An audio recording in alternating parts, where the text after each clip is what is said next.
I had the pleasure to speak with Dr. Helmut Sachs in Asponi today. Helmut Sachs is a specialist in the rights of the child. He works for the Ludwig Boltzmann Institute for Human Rights in Vienna and has a long track record in child-related issues. We spoke in particular about the question in how far COVID-19 might have and did have an impact on children's rights under the perspective of the UN Convention on the Rights of the Child, but also under the perspective of the national law, in particular the Austrian law that transposes the UN Convention into national law in this country, which is the so-called Bundesverfassungsgesetz über die Rechte von Kindern, so a constitutional law on the rights of the children.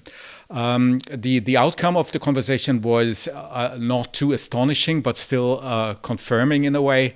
On the one hand, Sachs was very clear in that COVID did have and might also have in the future impact on the rights guaranteed by the UN Convention and also by the national law.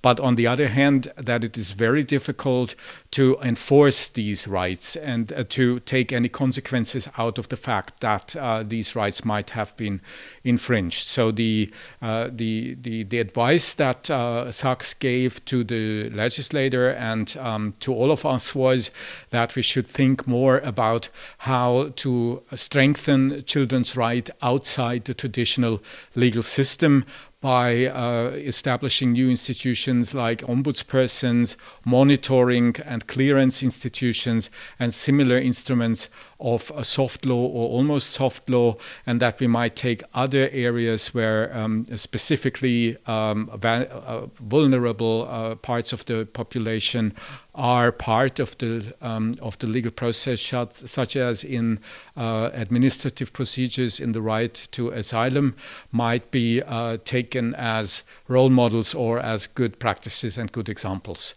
Unfortunately, the sound is not really very good in most parts of this because of bandwidth problems, but although this is a pity, it's still worth looking into this because of the content. Have a good evening.